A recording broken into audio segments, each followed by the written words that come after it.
Morning students, आज हम करेंगे पार्ट 16 मुहावरे, जिनको हम इंग्लिश में इडियम्स भी कहते हैं। अब ये मुहावरे क्या होते हैं?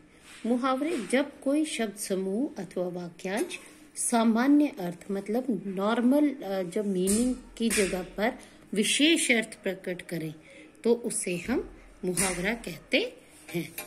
आइए कुछ उदाहरण देखें।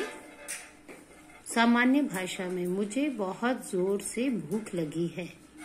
इस बच्चे को भूख लगी है तो वो क्या कह रहा है? मुझे बहुत जोर से भूख लगी है। लेकिन अगर हम मुहावरेदार भाषा में कहें तो मेरे पेट में चूहे कूद रहे हैं, तो ये हमने यहाँ पे मुहावरा लगा दिए। चूहे कूदना मतलब चूहे कूदना मतलब बहुत भूख लगना। पेट में चूहे कूदना मतलब बहुत भूख लगना।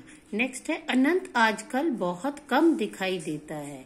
ये बच्चा अपने मित्र से कहता है कि उसका तीसरा दोस्त बहुत कम दिखाई देता है। अनंत आजकल बहुत कम दिखाई देता है। और अगर मुहावरेदार भाषा में बोले तो अनंत आजकल ईद का चांद हो रहा है। तो ईद का चांद होना ये एक मुहावरा है। मुहावरा जिसका मतलब होता है बहुत कम दिखाई देना। तो सामान्य भाषा की अपेक्षा मुहावरेदार भाषा जो होती है वो आकर्षक होती है, मतलब हमें अट्रैक्ट करती है। अगर हम कहीं किसी सेंटेंस में किसी वाक्य में हम मुहावरा लगाते हैं तो उससे भाषा और आकर्षक बनती है और उसका प्रभाव अधिक पड़ता है।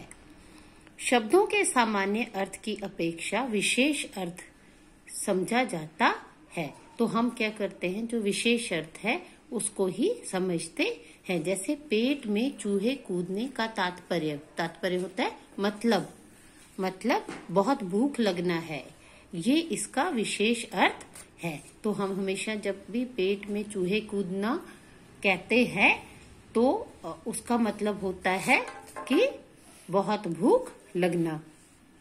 जब कोई शब्द समूह अथवा वाक्यांश सामान्य अर्थ की अपेक्षा विशेष अर्थ प्रकट करे तो उसे क्या कहते हैं? मुहावरा कहते हैं। मुहावरों का प्रयोग वाक्यों में किया जाता है। हमेशा मुहावरे कहाँ यूज होते हैं? वाक्यों में। मुहावरे का मूल रूप कभी भी नहीं बदलता। जैसे आंख दिखाना के स्थान पर नेत्र दिखाना नहीं हो सकता है, तो हम मुहावरे को चेंज नहीं कर सकते। जैसे ईद का चांद होना को हम दिवाली का चांद या करवा चौथ का चांद नहीं बोल सकते, हम कहेंगे ईद का चांद होना। तो इसका जो मुहावरे का मूल रूप है वो कभी भी बदलता नहीं है। इसी तरह आंख दिखाना के स्थान पर नेत्र दिखाना नहीं हो सकता। वाक्य में प्रयोग करते समय क्रिया के रूप में काल, लिंग व वचन के अनुसार परिवर्तन किया जाता है। अब हम जब मुहावरा लिखते हैं तो क्रिया के रूप में जो काल है, मतलब अगर वर्तमान काल है तो भाषा जो है, जो वाक्य है वो वर्तमान काल में बनेगी। और लिंग, जैसे अगर पुल्लिंग है या स्त्रीलिंग है तो जो मुहावरा है और उसका वाक्य है वो उसी लिंग के अनुसार, जैसे अनंत लड़के का नाम है तो आजकल ईद का चांद हो रहा है, तो हो रहा है तो लिंग क्योंकि पुल्लिंग है तो हो रहा है। अगर यहाँ किसी गर्ल का नाम होता, किसी लड़की का नाम होता तो हम कहते रीमा आजकल ईद का चांद हो गई है या हो रही है। तो लिंग के अनुसार हम मुहावरे का जो वाक्य है वो बदलते हैं। और वचन के अनुसार, वचन मतलब